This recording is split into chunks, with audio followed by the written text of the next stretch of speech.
Are we live?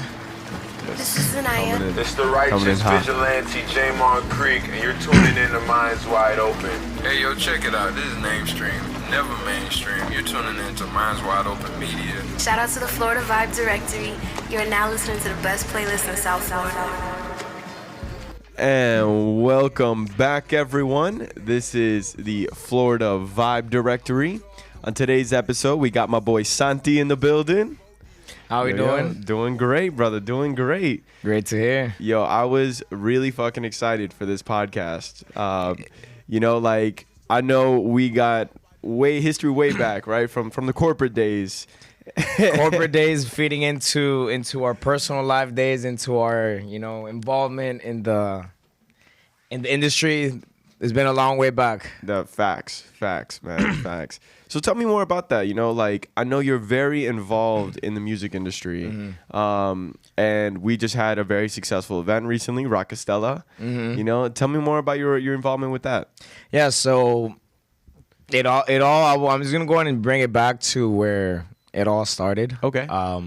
So my involvement with Rockastella, it all began with, essentially, I remember it was like a Friday night. There's this party that happens in Miami. It's called Secret Garden. Okay. Right? And they do all these experiential events, and they focus really on delivering an experience rather than just making bookings for the sake of profit Gotcha. or money or thinking what's going to happen. And I remember it was super late at night. It was at 12. I was still in high school. And then I messaged them. I'm like, yo, I really appreciate and love everything that you're doing. Essentially, I just shot my shot. And then the next day, the marketing director hit me back up via email. And I was just oh my God, actually, someone responded. Yeah. And then from what that led to is I ended up having an internship with them, with Minimax. It's an experiential agency in Miami. Nice. I pretty much focus on email marketing and just helping them out with the overall events and really getting my hands dirty, Gotcha. as one would say. And I did my internship with them, and I learned a lot of mostly email marketing, mostly the general consensus of learning everything that encompasses producing events, everything that is required to putting up on the websites. Shout out to Matthew, Ohashi, and Richard. Shout out. The ones that took me in and showed me the world. And then based off of that, after I finished my internship with them, ever since then, I took the opportunity, and then they also allowed me the opportunity to really show my worth and prove my worth. Nice. And, the internship happened, and then I just started becoming more involved, the more so on the management level aspect of it. Okay. They had this big idea and trajectory that they saw me in, and they just kind of started throwing me in the fire. Dude, that's amazing. And I first started through Secret Garden. Secret Garden, I started working with alongside Matt, working as AGM. Gotcha.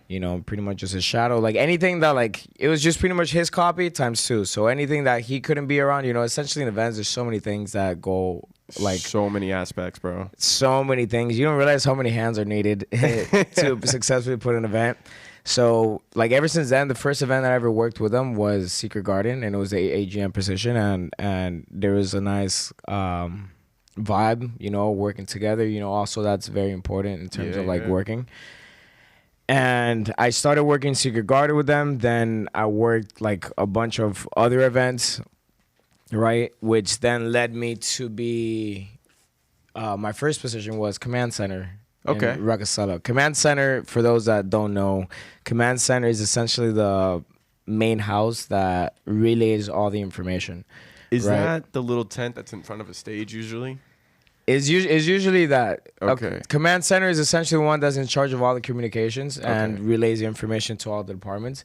So I essentially had a team, right, of volunteers, of runners, of whatever, and anything, at any point that anyone needed anything, I would just essentially what I like to call is putting out fires. Gotcha. And in events, there's tons of fires all the time. And fires happen. And they pop up in the most random places, bro. They pop up in the most random places. Is essentially just making sure the show runs smooth as possible.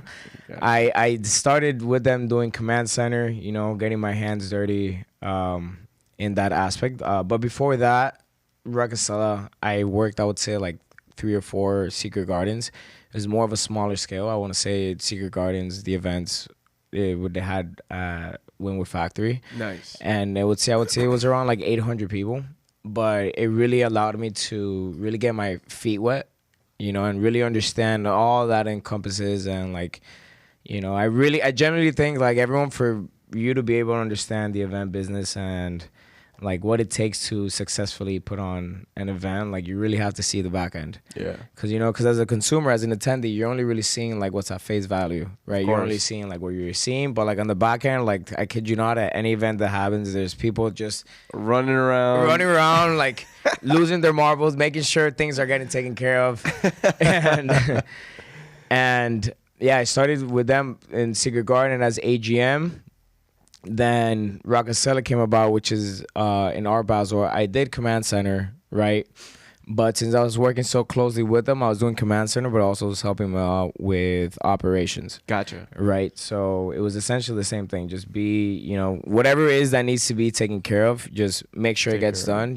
Luckily and blissfully, I built a connection with them where they allowed me room to, like, be free and, like, position myself where I'm able to like help him out as much as possible. That's like amazing. It wasn't really a fixed position. It was like, we see this potential, you have the capabilities, we're gonna throw you in the fire.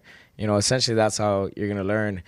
And I started Command Center Recastella since 2018. Wow. Right?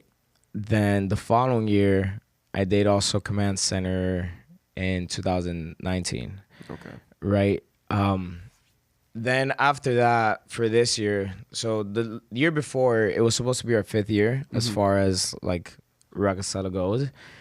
And this year, my involvement with them was also like on-site operations during the festival of it. But I also had the privilege of creating and managing the ambassador program. Nice. Right, ambassador program. You're a part of it. I was in that. Yeah. Ambassador program. It's essentially it's having a sales team. Yeah. If you really want to strip it down to the core, but what you need is someone to help promote the festival. And in that retrospect, you have where you have to promote it on social media, which unfortunately in this day and age, technology and social media apps is necessary.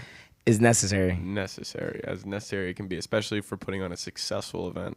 It's needed. It's definitely needed. That goes hand in hand with spreading the awareness, and it was a beautiful experience. It was great. Nice.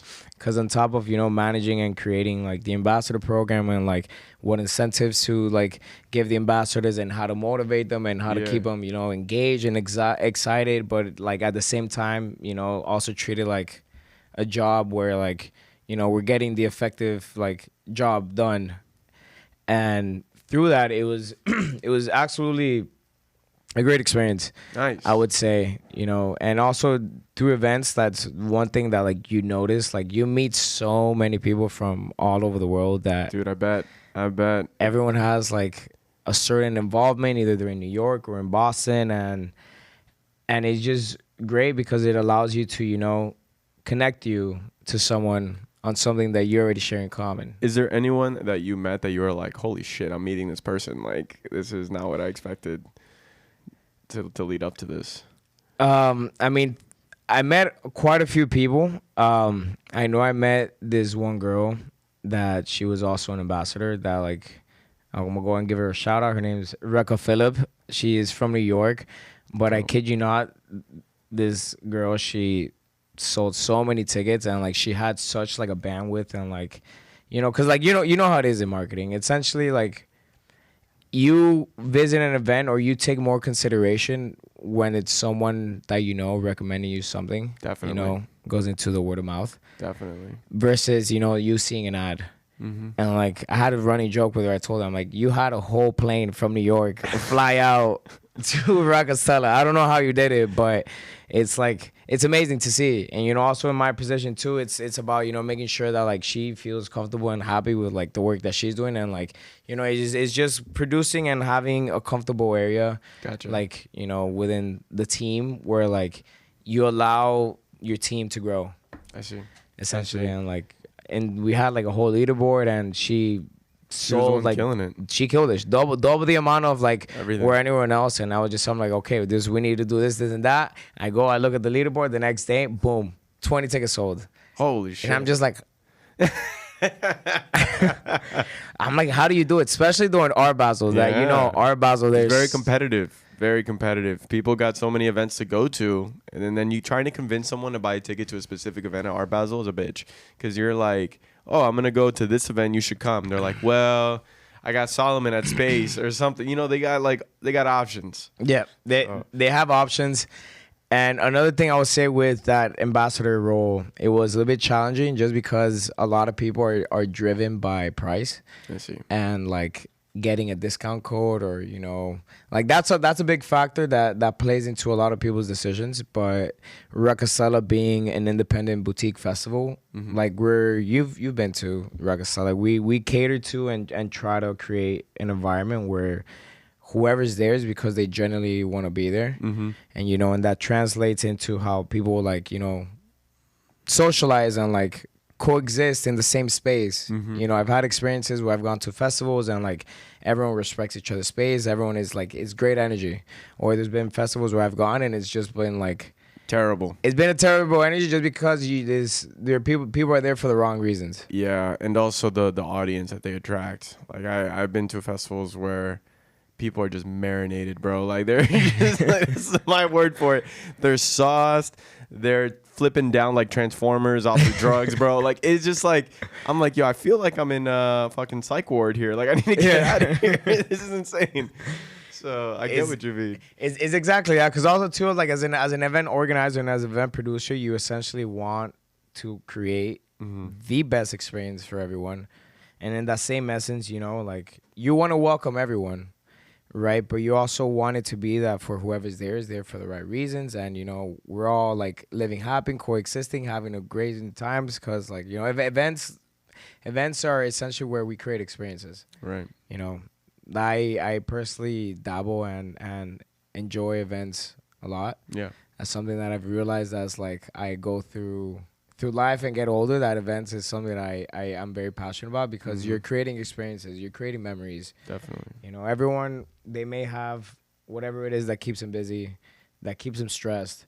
But once you're at an event, you're at a live show, you know, it's just you decompressed in a relaxed state, like enjoying yourself. Yeah. You know, and another thing that's beautiful about events too is that I enjoy much more so about like music festivals is that you can meet anyone, strangers. Like, you know how it is in festivals. You go somewhere, you want to see an act, none of your friends want to see it. Where I personally stand, or the type of person that I am, is like, I love you guys, but I'm a Ventrov.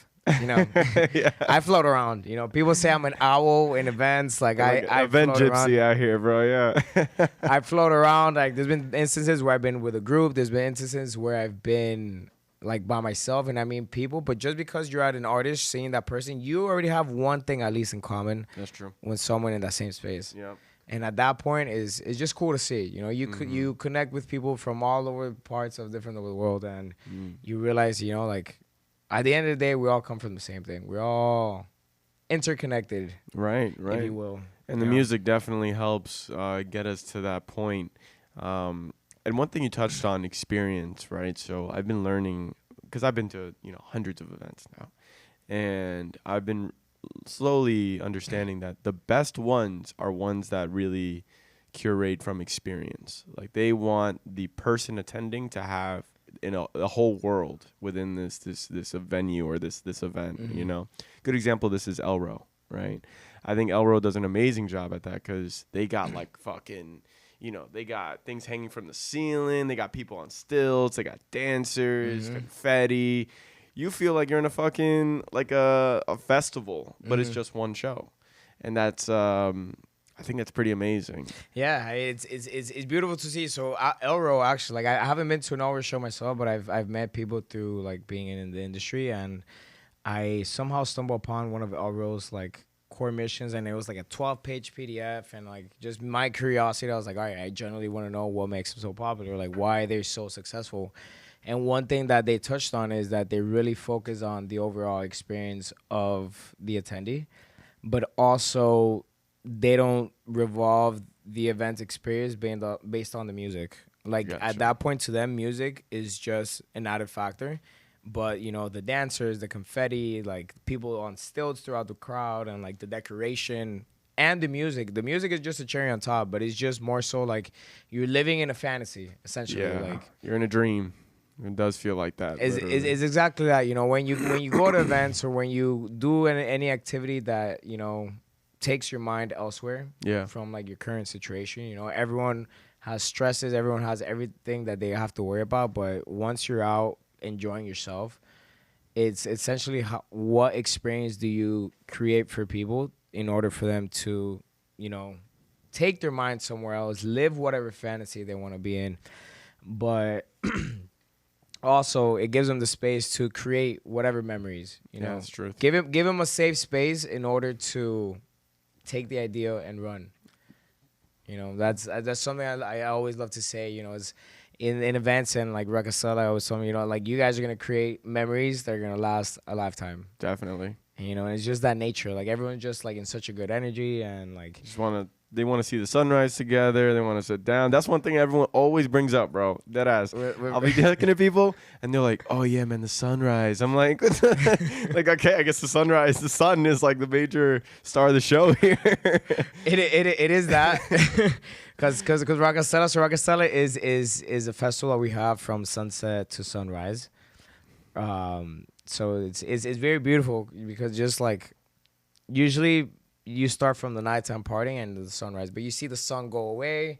Then you have your adventures in the night. You know, you have the beach. Rakasala is held at Virginia Key, which is like a small little beach area by Key Biscayne. Mm-hmm. And it's absolutely beautiful because you have space to get lost in the beach. You know, we have hammocks.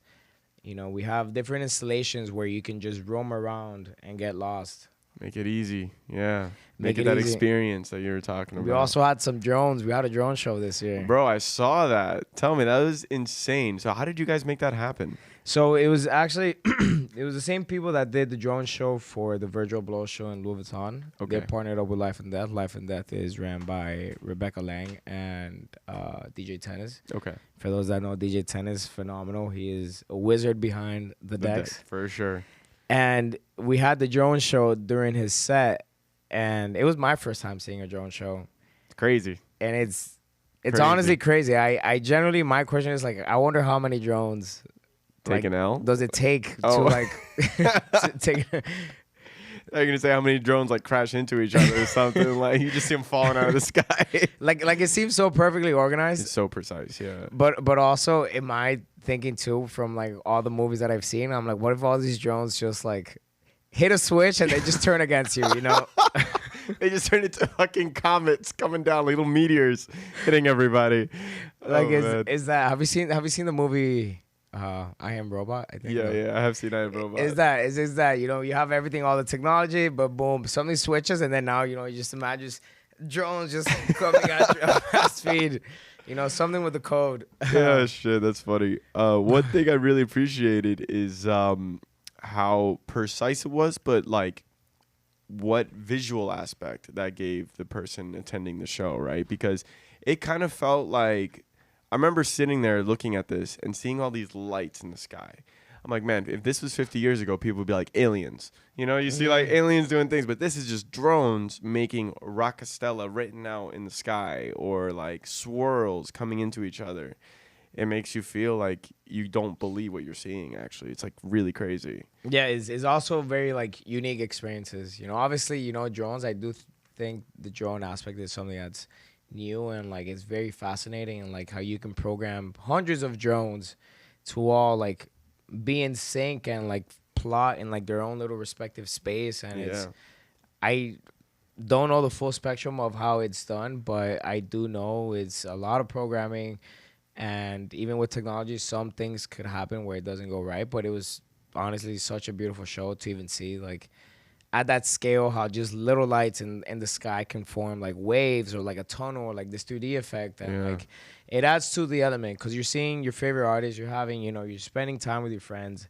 Everything's amazing. And then all you just see these lights in the sky. Just say Rockastella, like, more movement. And, like, it goes beyond the usual experience that one experiences, right?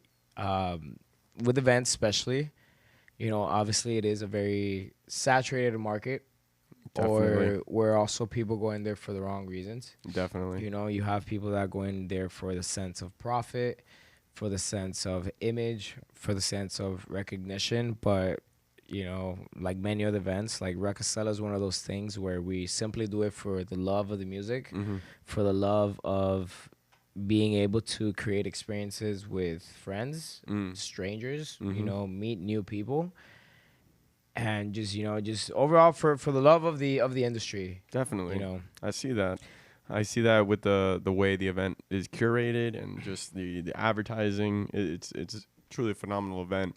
One thing you mentioned to me earlier was that you said you managed as well, like you managed artists. Tell me a little bit more about that.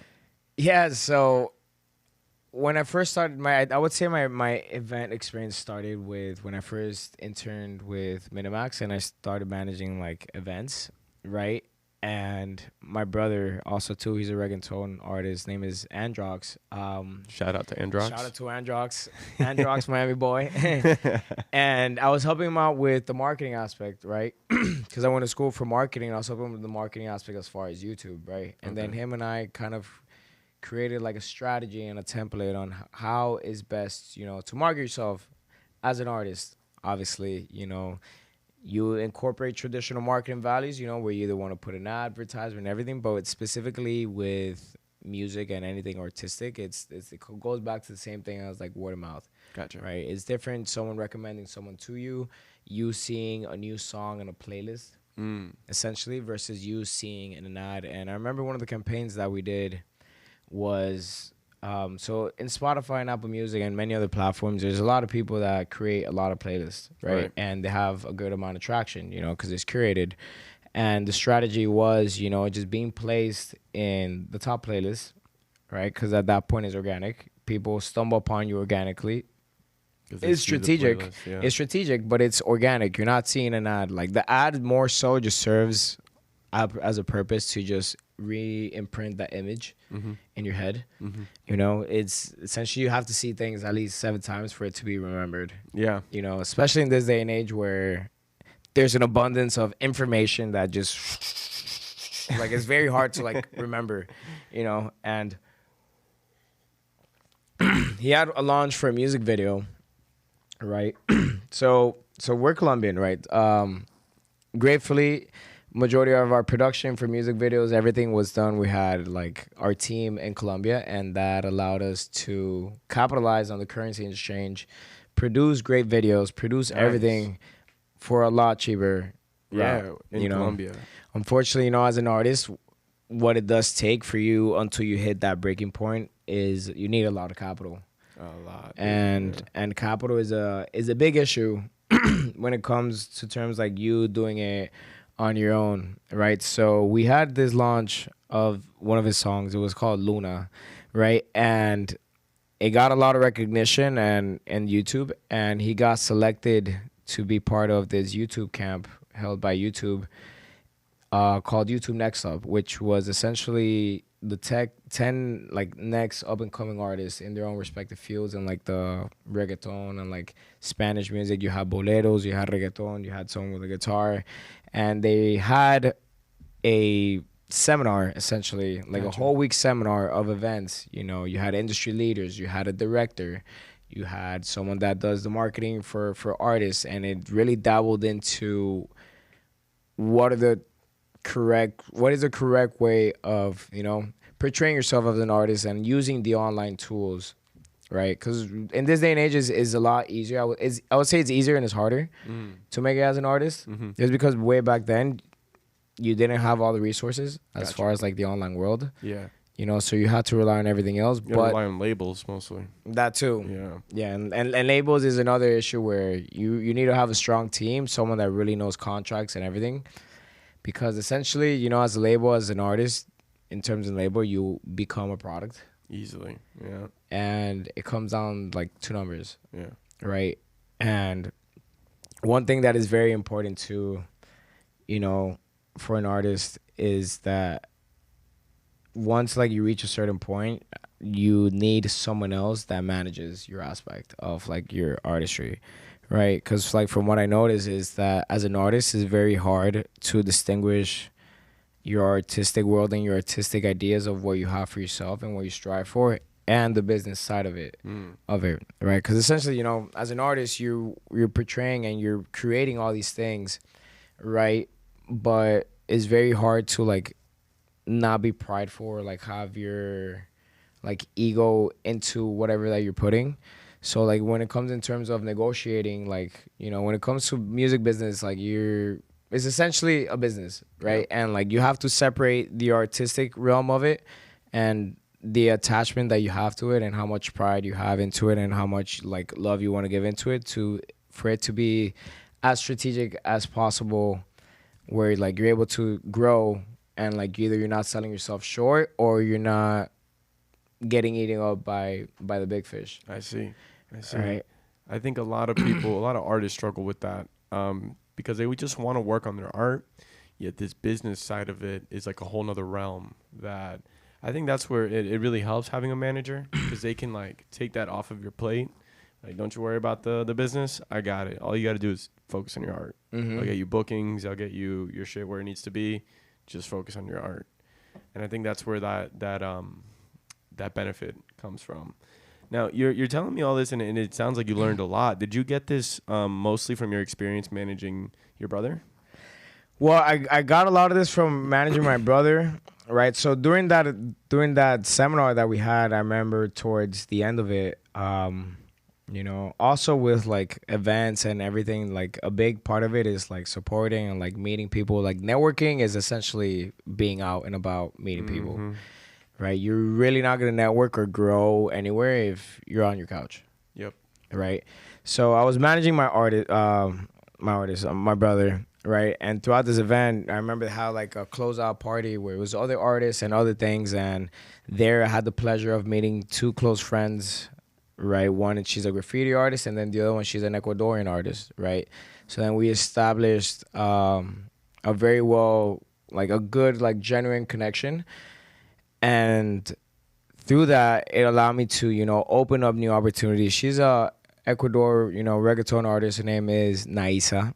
Shout out to Naisa. I had the pleasure, you know, of meeting her, you know, as a person and, you know, having a great vibe. And then as I started, you know, going through my experiences through events, I also worked this event. So the Super Bowl happened here in Miami. Yeah. Right, we had the Butt-X, and I was managing an event, right? And it was actually a funny story. Yeah. So I was managing at this event. It was at a mansion in South Beach, and right, it was at the mansion. What I had to do, I pretty much had to take care of. I was artist liaison. Okay. I was artist liaison of like Channel Trez, right? So my job was to just focus on, you know, making sure he's taken care of, taken attained to, but where my thinking is. And I think, you know, it's important that everyone adopts or has this mentality. I was like, okay, I'm already in the space, right? So it's essentially whatever image, whatever idea, whatever image I present on myself to everyone, it's all like starting from scratch, right? I'm already in the space. So if you're already in the space, people are like, okay, there must be something. And I remember like they had like, you know, obviously, you know, being part by like Super Bowl, and it was like by Budweiser, they had a lot of capital. So they had a bunch of artists flying in from like planes and like boats and like showing up to the mansion. That's right? Cool as fuck. And then I see this one artist, he's like decked out in like a two-piece, like he's like from Vietnam. He's like super fresh. Flexing. And he's just coming just like whatever. And then like me being me, right? I approach him, right? I just, obviously, you know how I am. Just being social, you know, just like whatever image is. Like, at first he thought I was the owner of the house. And I'm like, no, I'm not. I'm not the owner of the house. And then him and I just started talking. His name is Trong Hu. He is a Vietnamese artist. I would say he's like the Bruno Mars of Vietnam. Damn. If anyone searches up, he won, I believe it was like a Vietnamese American Idol. Like the relatively same version of Vietnamese American Idol. That's insane. And well, as I was talking to him, like we were just vibing, right? I was like, I'm just gonna shoot my shot, just, you know, just socialize, see wherever it goes. And then as I'm talking to him, he's entering from like the back, and like all of a sudden I just see cameras around him and I. Now I'm like, oh my God, this is it feels like now I'm like, you know, doing it. You're a part of this now. I'm like, I took it way too far now, you know? I'm way part of this. So him and I connected like extremely well throughout the night. Like we had like a blast. Like we connected. I met his manager, and then from that connection that I established with him, you know, the same thing throughout that weekend. I saw him across the weekend. You know, it's about, you know, being thoughtful and like thoughtful, and like we really established a genuine connection. That when the pandemic started, he had an idea of doing essentially. So you know how like Michael Jackson did a song, it was We Are the World. Yes. And it was essentially like just connecting. So he had the same thing. He wanted to bring and incorporate artists from all over the world into like a collaborative into singing yeah, type of thing. Okay. into a collaborative song, right? And you know, him and I being friends and like knowing that I'm also managing artists and everything, he reached out to me. He's like, you know, like I have this idea, you know, I would love for your artist to be part of it. Right. So from that connection, like if I would have never shot my shot, like nothing would have ever happened. So from establishing that connection, I was able to bring my brother on board for the song. He represented Colombia. I was able to bring Naisa on board. She represented Ecuador. Wow. And like you just see like the video is like all these artists from all over the world. They're singing their song, and it came out to be like a very beautiful song because it also benefited kids. It was from I believe it's UNICEF or something like that. UNICEF. Okay. And the song was beautiful. It's like, we are your dream, we are the dreamers. And like, especially in that time during the pandemic, it really allowed, you know, for everyone, all these demographics from all over the world that follow this specific artist to be connected to all these other artists from all over the world. That's crazy. Globally. So like based on that, you know, it's all like a snowball effect. You know, and it like, all started because you shot your shot. Because you're literally on that island. You're like, I'm going to talk to this guy. Yeah, I was like, I'm going to talk to this guy, right? Where I believe is, like I say, is like life is a performance. Yeah. Like at all times, life is a performance. You know, you are whatever you want to portray, whatever you want to put on the table. You know, a stranger, a new face. It's whatever you want to present. Whatever you want to be. Right. And from that, you know, it's all like a snowball effect. It went from the YouTube with my brother to meeting Naisa, to meeting, you know, Trong Hugh, and then just having all these connections and just putting all the pieces together. And essentially where I stand is, you know, just helping like artists and everything just make it happen. I see. Right. I have both my brothers, you know, one's an actor, one's a reggaeton artist. Where I stand is more so just the business side of it. Yeah, you're the connector. The connector, you know, the how to creatively, you know, connect them or get them, help them achieve whatever it is that they need to achieve. You know, my parents growing up, they always been, you know, become a doctor, a lawyer, this and that. Both my brothers went for the dreams, and like, you know, obviously as an artist is you know, it's hard to like shoot for your dreams. So I'm like, okay, I got two here. I'll worry about the business side, about the marketing side. I'll let them, you know, let them do that. Let them live the dream of being an artist. I'll figure out a different way. I'll figure out a different path. So blissfully through those connections, and I've been able to, you know, help out in progress for either of those. And even that experience too, as far as the Super Bowl event, it was a great experience too, because it allowed me to meet different creators and different artists from all over the world. Yeah. I met this other girl. Her name was Majosi from Africa, and like people that they're doing amazing and they're having an incredible amount of reach, but you're not really aware of it just because that's not your world. That's not really your surrounding. Not your bubble. It's not your bubble. You see it and you're like, wow, they're killing it. Like they're killing it in their own respective space, and you're like, okay, they must be doing something right. Like, and it's just like projecting onto that. So throughout events I've been able to meet genuine and amazing people and really be able to like tie it all together. Gotcha. That's incredible, man. And I think it really speaks to how much value you can bring to the table by just being personable and just being yourself in the space, you know, especially when you're outgoing and you can talk to anyone. There's so much value in that. I think people don't understand. Yeah, it's that too, and it's also, you know, you just have to like put yourself out there. So for any newcomer coming into the space, would you say that's a major piece of advice, or would you give them they're like, hey, I want to be in music, I want to throw an event, like what would you say they should do? For any newcomer in that wants to learn and learn about the space, I would say it's about putting yourself in positions where, you know, like, cause it's essentially events. Like, there's a lot of like, you know, you're in it for the wrong reasons or you're in it for the right reasons. And majority of the time, people give you the opportunity to prove your worth, right? But it's not so much as like a clear path. Like where people really stand out is that, you know, they give you the opportunity, let's say they give you a certain role, but it's all within yourself and seeing how what you know and what values and what strong suits you have on how you're able to contribute, right? Because it goes from either filling a job or filling a purpose to filling a job and a purpose, but, you know, tackling or seeing all these other avenues that no one else saw, that people are like, oh, shit, like this person is going way above and beyond. Like, yes, we just gave him this, but, like, you know, it's about being proactive. It's about being on top, and it's about really showing that you're hungry and you want to, like, expand and grow as much as possible. I see. Right? Because in events, there's really so many things that you have to think about. And, you know, unfortunately, you know, the human brain can only hold so many things. Agreed. Right? So I say definitely, one, don't take things personal.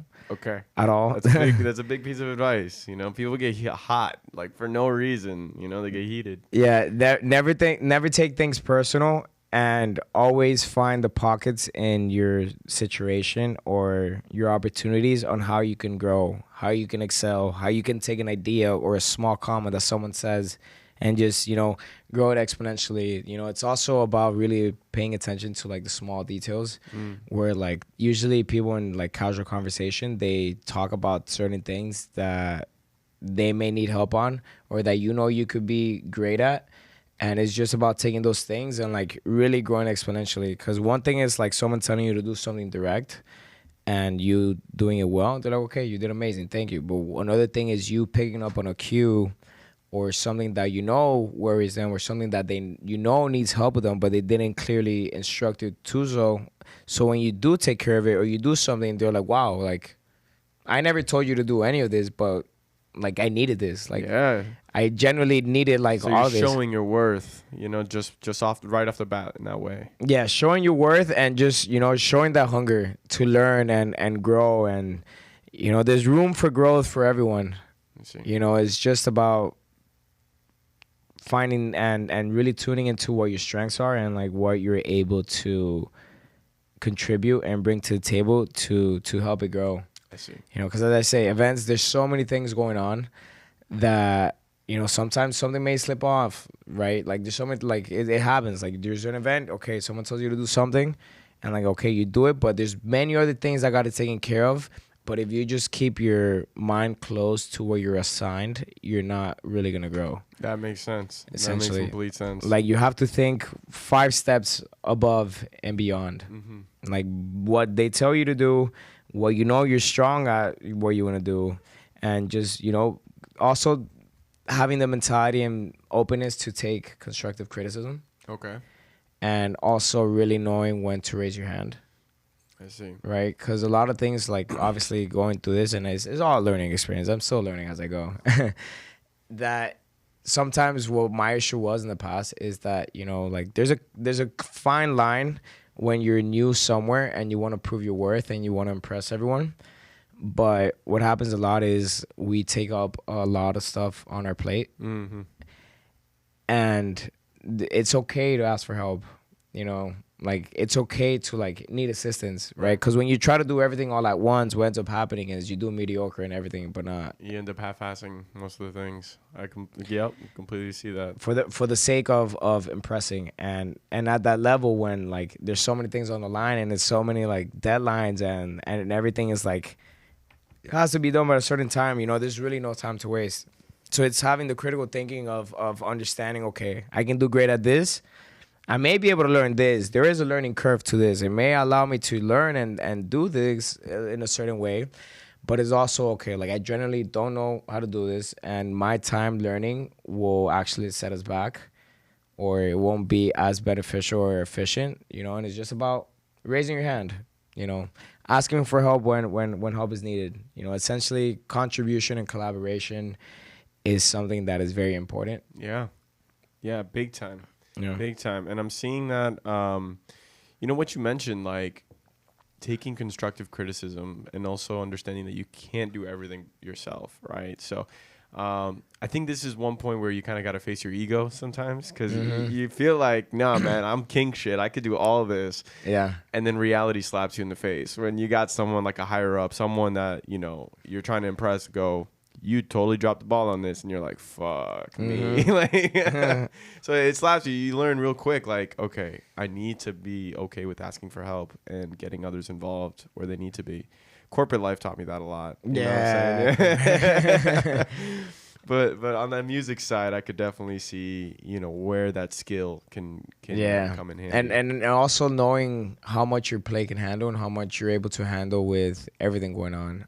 I remember it happened, I want to say 2 years ago in Art Basel, right? I was managing an event. It was like a diesel unveiling event for a diesel condominium. I know for that event, it was like, it had a bunch of celebrities. It had like Charlie Sheen, Paris Hilton. Like every event has like its own like things that you don't really consider. And like, right, I had that. Then I was also managing an art car from Burning Man. Okay. Which was the Fluffy Cloud, which was the next day. And then the next day was like Rockastella. Yeah. Right? So like on paper, I'm like, okay, I could do all these things. Right? But all these other things involved so many things for me to consider that are not on paper that it all just fell into each other. And I kid you not, it came to a point I'm like, holy shit, like I put way too much on my plate. I put way too much on my plate right now. Right now I'm not drowning, but I'm just like frantic, just taking care of everything. Cause like if you put so much on your plate and a lot of people rely on you, at that point you're like, that's too late to call for help. At that point, people already assigned you to do something. You know, like, you're gonna take care of it, and like I made sure to get it done. Like I grew a couple gray hairs. I barely slept. You know, but for that same essence, you know, it's just really understanding how much you can put on your plate, and then also I've had the privilege and you know, to have such a great group of people that I've worked alongside with. But a lot of these events and industries is you only really have one shot. Oh, yeah, definitely. I can definitely see what that would take, especially when you see the person that you need to talk to. You just need to fucking talk to them, because if not, they'll disappear, and then you'll never see them, and then you never know. By the way, thank you for bringing this sake. Yeah, Ladies and sponsored. gentlemen, sponsored sake. You don't know which one yet. Don't need to, but this shit's fire. This is nice. Sues up the vocal cords. Definitely. But yeah, and in that retrospect, I think, you know, events are there's room for growth for everyone, you know, to really grow and like take it elsewhere. You know, sometimes things may be linear and may be obvious, but many other times, you know, as you've also had experience with events, like there's so many things that have to be taken care of. Yeah. That it's either someone that gets assigned or there's something that no one even thought about that was important. That like it's just like the small details. Right. I also had the privilege of working with EDC Orlando. So tell me about that. How was that experience? It was phenomenal. Was that with Insomniac? It was with Insomniac. So that was like my first like time or like event working. Like I think they had, I want to say, I remember it was at the main stage. It was at the grounds. I asked exactly how many people were there, and they expected like in that precise moment there were like 80,000 people. Holy shit! And I think there was like Grizz on, and I'm just like here by the stadium, just overlooking. I'm like, there's a lot of people. There's a lot of people. There's a lot of people. I like the events I've done, like Rockastella's like around 4,000 attendees. Like every other event, it's been lower than that. But like once you jump from 80,000 people and you really see, and like it was a great experience just being able to see like. Because, you know, Insomniac, shout out to Insomniac, and, like, Live Nation, I do think they've really figured out a template and a success formula in order to strive and, like, produce events at mass scales. And scale them, like, out of, like, where they're just pumping out events. Like, literally, man. Flyer after flyer, here, there. Like, and they've been making some real strategic and finessing business moves, man. Like, when I started, like, pre-pandemic, right? Insomniac was just known for an EDC. And now, like post-pandemic. During the pandemic, they were buying shit up, making deals. Now post-pandemic, these boys got like a venue in Orlando. They got deals in Miami. There's not an event now that I see that's not Insomniac in some way. It's kind of crazy. You see the Insomniac logo there. Everywhere. The Insomniac, they capitalized off of like the pandemic. Like I do also know too, like before they just had EDC, I know they have EDC, they have Lost Lands, they have All these different ones. Invasion in Orlando, and like what I realized, like I remember we had a meeting and like the same role that I did in Rockefeller, let's say command center, right? It was a meeting and it was the command center manager speaking on like the whole meeting, but like at scale, like a massive like hall room of like 200 plus people, and like you really see like their processes and everything that they have in place. Like as long as you have a strong foundation and strong processes and how to go about things, that whatever event you produce, like you're able to have that as a guide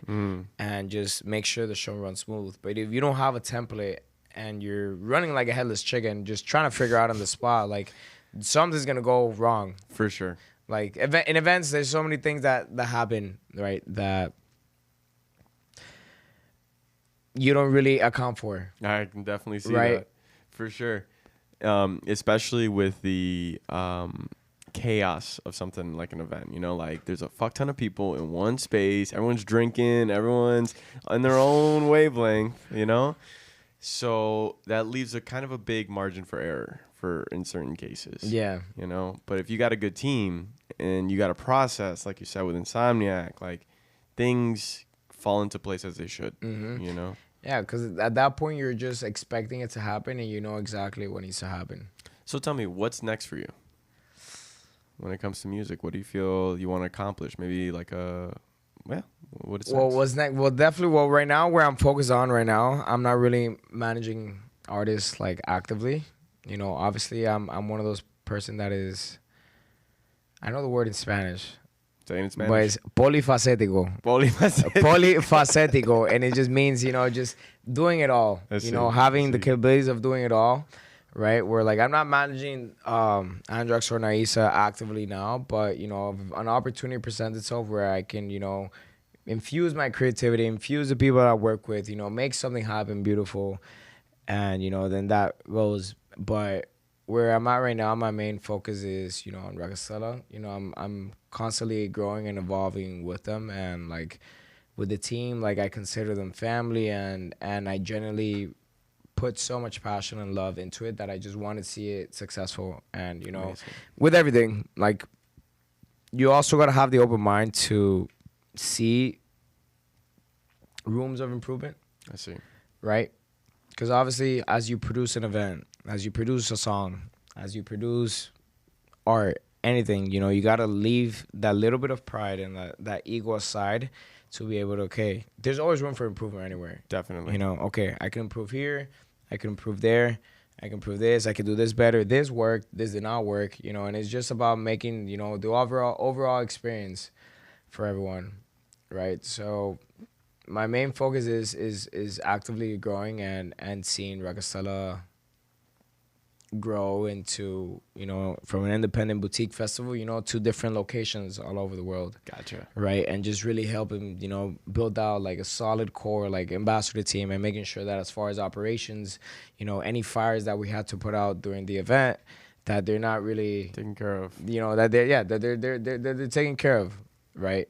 And honestly, whatever opportunity presents itself to me. you know. Sweet. That's amazing to hear, man. I think you're definitely going to accomplish big things, especially with the amount of passion you got for what you do and the detail that you put into your work, which speaks a lot. You know? Where can the people find you on Instagram? People can find me on Instagram at Santi Orozco with 2 eyes. So not just one, 2 eyes. For those that know, everyone added an extra letter in their name. So Santi with 2 eyes, Orozco on Instagram. All right. Facebook I don't usually use. And, you know, on Instagram, I have my other links. I also do film photography. Amazing. You know, like, I just try to, like, incorporate all the things that I love into what I'm doing. So, for example, in Recastella, like I was managing doing side operations, but I also had my film camera on me. Gotcha. You know, I was just Gotcha. taking pictures. You know, Yeah. Just seeing how I can, how I can like infuse my creativity, right? So there's a Greek word. It's meraki. Meraki is a word that I absolutely love. Meraki. You know, to the point where You it's got on it my tattooed. skin. Yeah. But it's essentially, it means is to leave a piece of your heart, your soul, your love into everything that you do, right? And once you adopt that mentality, like in anything you do, you give it 100%. You know, you infuse your soul, you infuse your creativity, you infuse your love. And once you do that, things naturally grow. I see. Right? Because once you have those things, like things are not going to grow. You're not really going to excel. You're just doing it and it becomes a chore. Yep. Right? But if you really give it your all into whatever it is that you're doing, especially in events, if you're producing an event, let's say you're setting up a VIP area, just making sure it looks nice and titty up and presentable versus just going the easy route, no one's going to notice. But at the end of the day, everyone notices everything. And that's one thing I learned working with EDC is that they pay so much attention to detail and experience. Whether it's you're hiding the barricades or you're hiding, the area, or you're not showing like a certain part that will deter away from the experience. Like the attention to detail is something that is at that level. I tell you I was honestly impressed. Wow. Like to the small details, I was like, I've worked many different events with many different people, and like to someone that you usually overlook, right? But even at that point, you're like, okay, no, let's make sure this looks pretty. Let's make sure it's like this. You got a position like this. Like all that carries a long way. Wow. Okay. So I could see it, and I think that speaks volumes for anyone trying to get into the industry. It's just meraki, right? Meraki. Meraki, bro. Just put your heart and soul into it, and don't half-ass. Yeah. Like make it an experience. Make it an experience, and then also make it genuine. I see. A lot of people recognize, and I'm always open to connect or share ideas with anyone, especially, Recastella, if anyone wants to be involved, wants to be a volunteer, they have any idea to put on the table, Santi. You can reach out to me either through Instagram, Santi with 2 eyes, Orozco, 2 eyes. or Santi@recastella.com. Beautiful. Shoot me an email. We could be in talks, and just it's about helping each other grow. Hell yeah. At the end of the day, right? Because events, it's all on like connections, and like you could be phenomenal in something. Yeah. You could be amazing, but if no one really knows you, or if no one really knows that you bring this to the table, like it's not worth. I know everyone, and this is very cliche, that it's about who you know. It's not about what you know. Right. Right. And it's just really putting yourself out there, and like, especially in events, like you have to support, you have to show love to everyone else's events. Right. It's about supporting, a lot of things that we experience as event producers is that, showing support is showing up. You're running into people, you're seeing faces, you're like, oh my God, this person's here. They didn't hit me up for a guest list. It's that same essence. I have people that like just hit me up for guest lists, and I kind of just filter out, where like what they want to bring to the table, what is it that they seek out of, and I just prioritize like genuine connections that want to grow, or like that they offer something. It's not just like get me in for free. Because like you have to support. Mm-hmm. For you to be able to talk about the industry, you have to eat, breathe, and live the industry. Mm-hmm. You have to be out networking. You have to be out supporting each other's events. Because at the end of the day, that's really what's gonna power it, and that's something that Miami really is seeing. There's a lot of like up and coming artists from like Miami that like they've all incorporated this sense of like self-support system and like unison, and really like driving the city as a whole, as artists from Miami, not as an artist from Miami. I see. There's a difference. One is like, I am an artist from Miami competing against all these artists trying to make it out there, versus we're all artists. We're all trying to like make it happen and like express, like expose and like show our art to the world. But it's the same thing. We live in a world where there's a lot of saturation, and I'm sure there's countless of people that enjoy and love and really enjoy what you want to, like what you're doing, but they don't really know just because they haven't been presented like the opportunity or your art. So it's about just helping each other grow. course. Like being humble. Like that's the number one thing. Yeah. Like being humble and like really helping each other grow to, in essence, you grow yourself. With them. That makes sense. Well, on that point, man, this has been an amazing conversation. This is the end of our time, but this has been phenomenal. Is there anything you would like to tell the audience, or anything like shout outs, mentions that you would like to do? As far as audience and shout outs, I think in life everyone just really has to go for what they're striving for, and like in life, like, it's about being strategic and like really going for it and following your intuition, but also knowing like when is the right time, right? Intuition is a big thing, and half the time you don't really realize that there's a possibility in something to grow unless you go for it, right? But with that same thing in mind, you have to be strategic and really analyze your playing cards on the field so you don't run enthusiastically in the wrong direction, which is what happens a lot. Running enthusiastically in the wrong direction is just you striving for a goal but not really understanding where your connections are, right? Because I feel like every connection you have is like one phone call. Like you only have one favor, you only have one phone call, so it's about how to play that strategically so you're not calling it too early, you're not calling it too late, and just listening to your intuition and really analyzing your situation and making it happen. But really, like, it's like the Michael Jordan is. Like, you miss 1,000 of the shots that you don't take. Yeah, like, facts. You just really have to go for it and stay humble and keep your pride aside. And, one door may close, but the fact that door closed, that opened up 5 other doors. You never know. You went out to an event, right? Just for the sake, it's like it was a free event and you meet, someone that owns a gallery, and like it's just these things. It's just about being out and about and just being open to whatever and not really getting attached to expectations. I see. Just really go into it being genuine and let the outcome be the expectation. Because if you have expectations prior to anything happening, you're kind of attaching yourself to the outcome and not allowing it to blossom.